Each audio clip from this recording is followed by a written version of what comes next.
Hello नमस्कार दोस्तों, कैसे हैं आप लोग। अगर आप लोग भी यूजीसी नेट 2025 का फॉर्म भरने वाले हैं तो ये वीडियो आपके लिए है, क्योंकि यूजीसी नेट 2025 में बहुत बड़ा बदलाव हुआ है और ये आप लोगों के लिए गुड न्यूज़ है। ठीक है, ये आप लोगों के लिए गुड न्यूज़ है, बहुत ही बड़ी खुशखबरी है। अगर आप यूजीसी नेट 2025 का फॉर्म भर रहे हैं किसी भी सब्जेक्ट से, याद रखिएगा, अगर आप इसके लिए फॉर्म अप्लाई कर रहे हैं तो यहाँ पर सबसे पहली बात हम बता दें कि यूजीसी नेट में यहाँ पर जो मांगा जाता है मास्टर्स डिग्री, क्या मांगा जाता है, मास्टर डिग्री मांगा जाता है। और यहाँ पर याद रखिएगा जो जनरल कैंडिडेट है उन्हें मांगा जाता है 55% से आप अपने मास्टर डिग्री से पास है। मतलब कि अगर आपने एमए किया है, एमएससी किया है, ठीक है, या आप यहाँ पर एमकॉम कर रहे हैं, ठीक है, या किसी भी मास्टर्स डिग्री को आपने किया है तो आपको यहाँ पर जो पास आउट होना है कितना, 55% से जनरल वाले कैंडिडेट को। लेकिन अगर आप ओबीसी है, एससी है, एसटी कैटेगरी से है तो अगर आप 50% से पास किए हैं अपना मास्टर्स डिग्री, पीजी डिग्री, तो आप यहाँ पर अप्लाई कर सकते हैं। ठीक है, अब यहाँ पर सबसे बड़ा बात होता है कि जो कैंडिडेट अभी एडमिशन ही लिया है, ठीक है, जो कैंडिडेट अभी अपना मास्टर्स डिग्री कर रहा है, अपियरिंग है, जो कैंडिडेट अभी अपियरिंग है, क्या हुए यूजीसी नेट के लिए अप्लाई कर सकता है। तो हाँ, बिल्कुल वो यूजीसी नेट के लिए अप्लाई कर सकता है। और एक बहुत अच्छी बात यहाँ पर है, जो आप लोगों को पता होगा तो बहुत अच्छी बात है। नहीं तो देखिए, जैसे कि अभी आप एग्ज़ाम दीजिएगा जो कि आपका कंप्यूटर बेस्ड टेस्ट एग्जाम होगा, सीबीटी मोड में होगा। एग्जाम के बाद जो आपका रिजल्ट निकलेगा, ठीक है, आंसर की भी निकलता है बीच में, जब रिजल्ट फाइनल निकल जाएगा तो जिस दिन रिजल्ट निकलेगा उस दिन से लेके 2 साल के भीतर आपको अपना जो है मास्टर्स डिग्री कंप्लीट कर लेना है। उतना समय आपको दिया जाता है। ठीक है, याद रखिएगा।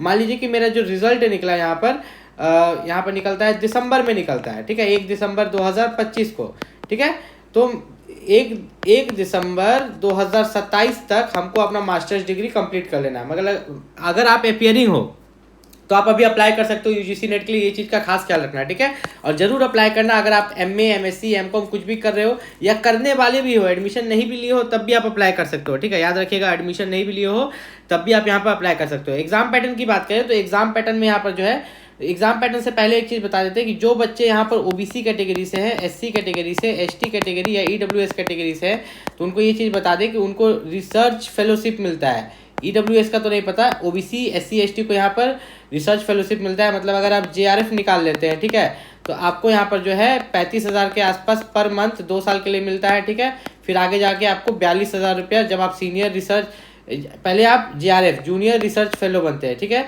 फिर आप senior SRF senior research fellow बनते हैं तो 42,000 रुपये पर मंथ मिलता है आपको। ठीक है, क्या मिलता है, पर मंथ मिलता है। लेकिन आपके पास इसके लिए कास्ट सर्टिफिकेट होना चाहिए, जाति प्रमाण पत्र होना चाहिए। ठीक है, वो भी सेंट्रल लेवल वाला। कौन वाला, सेंट्रल लेवल वाला आपके पास जाति प्रमाण पत्र होना चाहिए ओबीसी, एससी, एसटी वाले बच्चों के लिए। अब बात करते हैं यहाँ पे एग्जाम पैटर्न के बारे में। एग्जाम पैटर्न जो आपका है 2 सेक्शन में रहेगा, एक आपका पेपर 1, पेपर 2।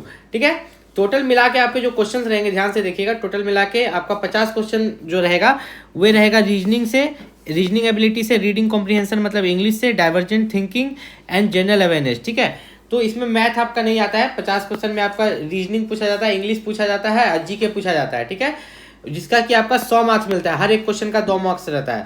और 100 क्वेश्चन आपका सब्जेक्ट से रहेगा। मान लीजिए आपने एमए किया है इंग्लिश में तो उससे क्वेश्चन रहेगा, एमए हिस्ट्री में किया है तो उससे क्वेश्चन रहेगा, आपने साइंस से एमएससी किया है जिस सब्जेक्ट से, वो सब्जेक्ट का क्वेश्चन रहेगा 100 मार्क्स का। टोटल 3 घंटा का आपको यहाँ पर समय दिया जाता है। All the questions are compulsory. ठीक है, हर एक क्वेश्चन को आपको अटेम्प्ट करना है। ठीक है, क्योंकि यहाँ पर जो है आपका नेगेटिव मार्किंग नहीं रहता है। क्या नहीं रहता है, यहाँ पर ध्यान से देखिए, तो हर एक क्वेश्चन 2 मार्क्स तो कैरी करता है, लेकिन यहाँ पर है to answer a question the candidate needs to choose one option as a correct option for each correct response. अगर आप सही करते हो तो आपको 2 मार्क्स मिलेगा और कोई भी नेगेटिव मार्किंग नहीं है। मतलब आप जितना चाहो उतना तुक्का लगा सकते हो। टोटल आपके पास 150 क्वेश्चन है। 150 क्वेश्चन में से मान लीजिए कि आप जो क्वेश्चन बना पा रहे हो, ठीक है, आप जो क्वेश्चन बना पा रहे हो यहाँ पर 100 ही क्वेश्चन, 50 क्वेश्चन नहीं बना पा रहे हो तो 50 क्वेश्चन में आप तुक्का लगा सकते हो। आपका कोई भी नेगेटिव मार्किंग यहाँ पर नहीं कटने वाला है। Since there is no negative marking, candidate needs to choose one most appropriate option as correct option. मतलब यहाँ पर 4 ऑप्शन है, मान लीजिए 1 क्या यहाँ पर दिया हुआ है, ए बी सी डी। अब आपको आंसर पता ही नहीं है, ठीक है, तो आपको जो अप्रोप्रिएट लगे 4 ऑप्शंस में से उसको आपको चूज कर देना है। ठीक है, उसके बाद अगर हम लोग चले यहाँ पर दिया एलिजिबिलिटी एंड एजुकेशन क्वालिफिकेशन, और इसमें साफ साफ इन्होंने बोल दिया है कि अगर मान लीजिए कि आप यूजीसी नेट में पास कर जाते हैं, ठीक है, यूजीसी नेट एग्जाम में आप बहुत आसानी से पास कर जाते हैं, क्योंकि यूजीसी नेट का जो एग्जाम होता है इसमें कोई नेगेटिव मार्किंग नहीं, आप पास कर गए। पास करने के बाद, ठीक है, आपका जो भी मास्टर्स डिग्री होगा, ठीक है, क्योंकि ये मास्टर्स डिग्री पर होता है, जो भी आपका मास्टर डिग्री होगा, अगर आप जनरल वाले हैं तो 55% होना चाहिए, और ओबीसी SC ST तो 50% से पास होने चाहिए अपना मास्टर्स डिग्री को। याद रखिएगा, जो बच्चे फाइनल ईयर में हैं, ठीक है, वे भी अप्लाई कर सकते हैं, whose result is still waiting qualifying. लेकिन जब यूजीसी नेट का रिजल्ट निकलेगा उससे 2 साल के अंदर में आपका भी रिजल्ट वहाँ पर निकल जाना चाहिए, मास्टर्स डिग्री का भी। कैंडिडेट यहाँ पर देखिए साफ साफ इन्होंने लिखा है कि जो 4 साल वाला कर रहे हैं, ठीक है, इंटीग्रेटेड कोर्स कर रहे हैं, वे भी इसके लिए अप्लाई कर सकते हैं, ठीक है, याद रखिएगा, वे भी अप्लाई कर सकते हैं, पर उनमें जनरल वालों के लिए 75% मार्क्स होना चाहिए टोटल, और जो SC ST OBC है उनके लिए 70%, ठीक है, 5% का रिलैक्सेशन दिया गया है। यहाँ पर आपका हर एक डाउट क्लियर हो जाएगा, आपको चिंता करने की यहाँ पर जरूरत नहीं है, ठीक है।